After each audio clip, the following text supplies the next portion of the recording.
Téléstar, dans ce documentaire, on découvre des facettes méconnues de votre père. Notamment ce besoin de revanche sur son enfance. Élise Martin, si est-il vrai? J'ai toujours connu papa croquant la vie à pleines dents, attelé à 1 milliard de choses. Il rattrapait le temps perdu, enfant, dans sa pension des Jésuites. Et conjurait aussi probablement le terrible sentiment d'abandon qu'il avait connu. Vous aviez 2 ans et votre frère David, 6 ans, quand il s'est séparé d'Anne, votre maman.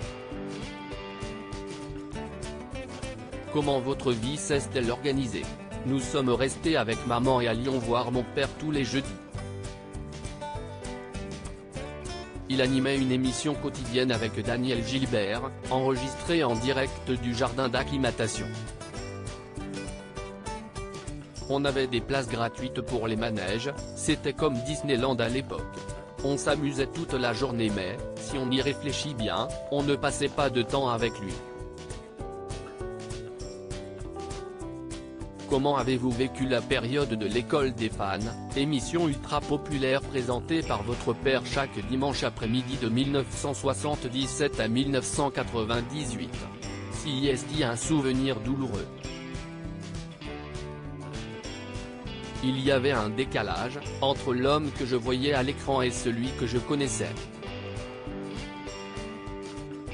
Souvent, on me disait, si est-il ton père, Jacques Martin? La chance.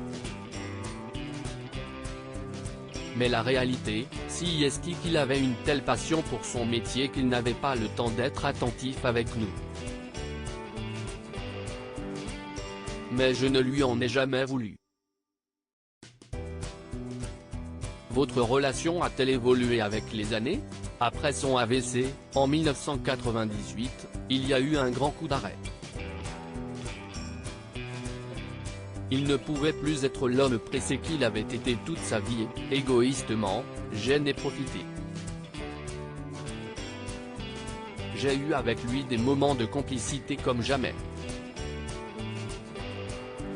À la fin de sa vie, il est mort d'un cancer en 2007, note de la rédaction, j'allais le chercher le dimanche et nous passions la journée ensemble. Le soir, quand il fallait le ramener dans sa maison médicalisée, il me disait « Garde-moi ». Même si c'était impossible, c'était la plus belle déclaration d'amour qu'il m'ait jamais faite. Avec David et Élise. Loading Widget.